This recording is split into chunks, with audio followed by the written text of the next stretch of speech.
আজকের আলোচনা শুরু করা যাক তাহলে। আমাদের হাতে একটা বেশ ইন্টারেস্টিং উৎস এসেছে। এটা পবিত্র কোরআনের খুব পরিচিত একটা সূরা, সূরা নাস। সেটার ওপর বেশ গভীর একটা বিশ্লেষণ আর কি। হ্যাঁ, সূরা নাস, মানে আমরা প্রায় সবাই এই সূরাটা জানি বা পড়ি। এটা তো মূলত আশ্রয় প্রার্থনার সূরা। অশুভ শক্তি বা মনের ভেতরের যে কুমন্ত্রণা, সেগুলো থেকে আল্লাহর কাছে আশ্রয় চাওয়া। ঠিক। আর এই উৎসটা শুধু একটা সাধারণ পরিচিতি বা ধরুন শুধু অনুবাদ দিয়েই থেমে থাকেনি। না না, একদমই না, বরং এর গভীরে যাওয়ার চেষ্টা করেছে। উৎসটাতে মূল আরবি পাঠ আছে, সেটার বাংলা অনুবাদ আছে, আবার বিভিন্ন তাফসির মানে ব্যাখ্যা বিশ্লেষণ সেটাও যুক্ত করা হয়েছে। ও আচ্ছা। আর সবশেষে এই সূরা থেকে আমরা দৈনন্দিন জীবনে কি শিখতে পারি সেই শিক্ষণীয় বিষয়গুলো তুলে ধরা হয়েছে। বেশ গোছানো একটা আলোচনা। তার মানে উদ্দেশ্যটা শুধু সূরাটা জানা বা পড়া নয়, বরং এর আসল অর্থ, এর যে গভীর তাৎপর্য, সেটা ঠিকমতো বোঝা, যাতে এটা আমাদের জীবনে একটা গাইড বা পথ নির্দেশক হিসেবে কাজ করতে পারে। একদম মূল লক্ষ্য সেটাই। অর্থ অনুধাবনের ওপর বেশি জোর দেওয়া হয়েছে। আচ্ছা, তাহলে চলুন এই উৎসটার সাহায্য নিয়েই আমরা সূরা নাসের গভীরে একটু ডুব দিই। উৎসটা তো শুরুতেই আরবি পাঠের কথা বলেছে। এটা তো স্বাভাবিক, কারণ কুরআন তো আরবিতে। কিন্তু উৎস কি এর উপর আলাদা করে কিছু বলেছে? মানে কেন মূল আরবি পাঠটা জরুরি? হ্যাঁ, উৎসটা কিন্তু মনে করিয়ে দিয়েছে যে আরবি পাঠটা শুধু তেলাওয়াতের বিষয় না, এর একটা ধ্বনিগত ব্যাপার আছে, একটা আধ্যাত্মিক অনুরণন আছে। মানে মূল ভাষার প্রত্যেকটা শব্দের নিজস্ব একটা ওজন থাকে, একটা ঐতিহাসিক প্রেক্ষাপট থাকে। যেটা অনুবাদে পুরোপুরি আনা কঠিন। প্রায় অসম্ভব।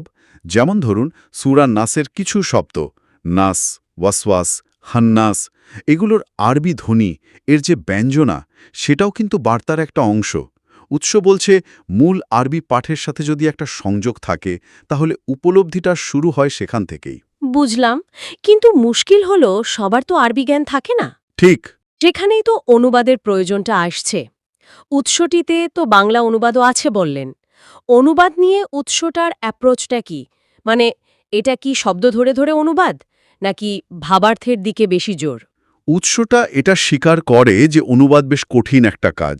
এটা মূলের কাছাকাছি যাওয়ার একটা চেষ্টা মাত্র, কিন্তু কখনোই শতভাগ প্রতিস্থাপন না আর কি।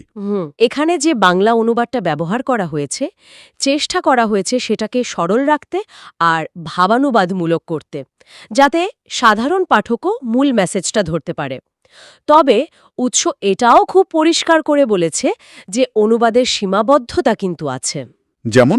যেমন ধরুন ওয়াসওয়াসা শব্দটা আমরা সাধারণত বলি কুমন্ত্রণা, কিন্তু এর মধ্যে একটা সূক্ষ্ম ব্যাপার আছে।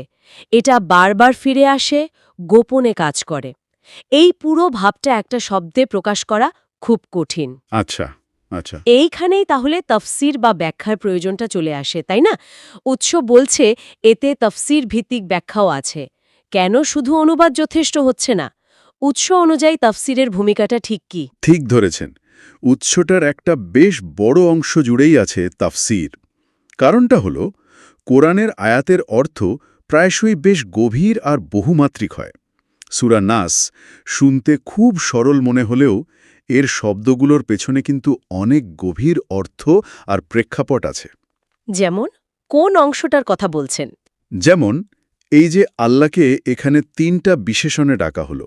রব্বিন নাস মানে মানুষের রব, মালিকিন নাস মানে মানুষের অধিপতি, আবার ইলাহিন নাস মানে মানুষের উপাস্য।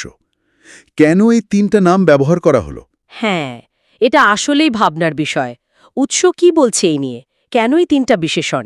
উৎসটা বিভিন্ন তাফসিরের সাহায্য নিয়ে ব্যাখ্যা করছে যে এই ৩টা বিশেষণ আসলে আল্লাহর সাথে আমাদের মানে মানুষের সম্পর্কের বিভিন্ন দিক তুলে ধরে। আর এই সম্পর্কগুলো আশ্রয় চাওয়ার সময় খুব প্রাসঙ্গিক। কিভাবে? রব হিসেবে তিনি আমাদের পালনকর্তা, আমাদের রক্ষাকর্তা। মালিক হিসেবে তিনি সার্বভৌম ক্ষমতার অধিকারী, সবকিছু তার নিয়ন্ত্রণে। আর এলাহ হিসেবে তিনি একমাত্র উপাসনার যোগ্য। উৎস বলছে যখন কেউ এই ৩টে গুণের কথা মনে রেখে আশ্রয় চায়, তখন সেই চাওয়াটা আরও শক্তিশালী হয়। কারণ সে তখন স্মরণ করে যে সব ধরনের নিরাপত্তা আর ক্ষমতার উৎস একমাত্র আল্লাহ। তার মানে এটা শুধু বাইরের শত্রু না, ভেতরের যে শত্রু মানে কুমন্ত্রণা, সেটার বিরুদ্ধে সুরক্ষা চাওয়ার একটা প্রেক্ষাপট তৈরি করে দেয়। একদম। খুব ইন্টারেস্টিং ব্যাখ্যা, তাই না? শুধু আল্লাহর কাছে আশ্রয় চাই বলার চেয়ে তার এই নির্দিষ্ট গুণগুলো উল্লেখ করার একটা বিশেষ তাৎপর্য আছে। তা তো বটেই। আচ্ছা, আরেকটা শব্দগুচ্ছ আছে, আল ওয়াসওয়াসিল খান্নাস।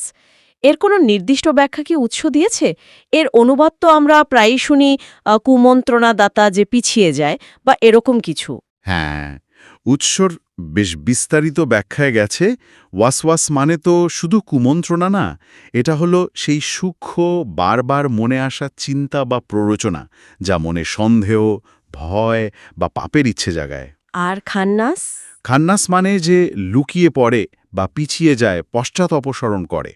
উৎসটা তাফসির অংশে বলছে, এই যে অশুভ শক্তি, সেটা শয়তানি হোক বা মানুষের ভেতরের নেগেটিভ চিন্তা, এটা তখনই সক্রিয় হয় যখন মানুষ আল্লাহকে ভুলে যায়, গাফেল হয়ে পড়ে। ও আচ্ছা। কিন্তু যখনই মানুষ আল্লাহকে স্মরণ করে, তখনই এই শক্তিটা দুর্বল হয়ে পড়ে, পিছিয়ে যায়।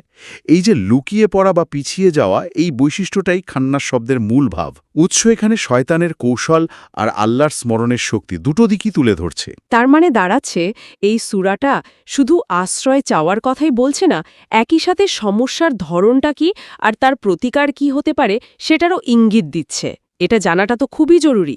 অবশ্যই, মিনাল জিন্নাতি ও নাস মানে জিন ও মানুষের মধ্য থেকে। চমৎকার একটা পয়েন্ট ধরেছেন। উৎস এই শেষ আয়াতটার উপর বেশ গুরুত্ব দিয়েছে। ব্যাখ্যায় বলা হয়েছে, এই যে ওয়াসওয়াসা বা কুমন্ত্রণা, এটা শুধু অদৃশ্য জিন শয়তানের কাছ থেকেই আসে না, বরং আমাদের আশেপাশে যে মানুষজন আছে, বন্ধু বান্ধব বা ধরন সমাজের থেকেও আসতে পারে। মানে এমন মানুষও তো থাকে যারা খারাপ পরামর্শ দেয়, ভুল পথে চালানোর চেষ্টা করে বা মনে সন্দেহের বীজ বুনে দেয়। ঠিক তাই। উৎস বলছে, সূরা নাস আমাদের এই দুই ধরনের অশুভ প্রভাব থেকে আল্লাহর কাছে আশ্রয় চাইতে শেখায়, যা অদৃশ্য আবার যা দৃশ্যমান। এটা কিন্তু সূরাটার যে নিরাপত্তা দেওয়ার আবেদন, সেটাকে আরও অনেক ব্যাপক করে তোলে। এটা তো সূরা নাসকে আজকের দিনে আরও বেশি প্রাসঙ্গিক করে তুলছে, কারণ আমরা তো এখন প্রতিনিয়ত কত রকম মত, কত রকম প্রভাব, তথ্যের ভিড়ে বাস করছি। ঠিক। আচ্ছা, উৎসটার আরেকটা অংশ হল শিক্ষা। তাফসির তো গেল তত্ত্ব বা ব্যাখ্যার দিক। এই শিক্ষা অংশটা কিভাবে আলাদা? উৎস কি কোনো বাস্তব উদাহরণ দিয়েছে? হ্যাঁ, শিক্ষা অংশটা মূলত প্রায়োগিক, মানে তত্ত্বীয় আলোচনাটাকে দৈনন্দিন জীবনের সাথে কানেক্ট করা। উৎস এখানে কয়েকটা নির্দিষ্ট শিক্ষার কথা বলছে।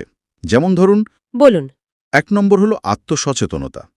মানে সূরা নাস আমাদের নিজেদের ভেতরের আর বাইরের যে নেতিবাচক প্রভাবগুলো আছে, সেগুলোর ব্যাপারে সচেতন হতে শেখায়। কোন চিন্তাগুলো আসলে ওয়াসওয়াসা বা কোন মানুষগুলো নেতিবাচক প্রভাব ফেলছে, সেটা চেনার উপর জোর দেয় উৎসটা। এটা খুব দরকারি। আর ২ নম্বর হল আল্লাহর ওপর নির্ভরতা। উৎস জোর দিচ্ছে যে সব রকম অনিষ্ট থেকে মুক্তির ফাইনাল আশ্রয় হলেন আল্লাহ। তার ওই যে ৩টা গুণের কথা বললাম, রব, মালিক, ইলাহ, সেগুলো মনে রাখা আমাদের সেই নির্ভরতাকে আরও মজবুত করে। আর এটা শুধু বিপদের সময় নয়, সব সময় এই নির্ভরতাটা বজায় রাখার কথা বলা হয়েছে। ঠিক। ৩ নম্বর, মানসিক সুস্থতা। উৎস অনুযায়ী সূরা নাস পাঠ করা বা এর অর্থ নিয়ে ভাবা, এটা মানসিক শান্তি আনতে সাহায্য করতে পারে। মানে প্রতিনিয়ত যে ওয়াসওয়াসা বা নেগেটিভ চিন্তা আসে, তার বিরুদ্ধে এটা একটা স্পিরিচুয়াল শিল্ড বা আধ্যাত্মিক ঢাল হিসেবে কাজ করতে পারে, যা মেন্টাল স্ট্রেস কমাতে সহায়ক। উৎস এমনও বলছে যে যখন উদ্বেগ বা অহেতুক ভয় লাগে, তখন এই সূরাটা মনে করা যেতে পারে। বাহ। আর কিছু? আরেকটা পয়েন্ট হলো সঠিক সঙ্গ নির্বাচন। যেহেতু মানুষের মধ্যে থেকেও কুমন্ত্রণা আসতে পারে, উৎসটা সরাসরি না বললেও পরোক্ষভাবে ভালো ও পজিটিভ মানুষের সাথে মেশা আর ক্ষতিকর প্রভাব এড়িয়ে চলার শিক্ষা দেয়। তার মানে উৎসটি সূরা নাসকে শুধু একটা ধর্মীয় টেক্সট হিসেবে দেখছে না, বরং এটাকে একটা মনস্তাত্ত্বিক এবং সামাজিক প্রতিরক্ষা কৌশল হিসেবেও তুলে ধরছে। এটা তত্ত্ব থেকে বাস্তবে আসার একটা দারুণ উদাহরণ। একদম।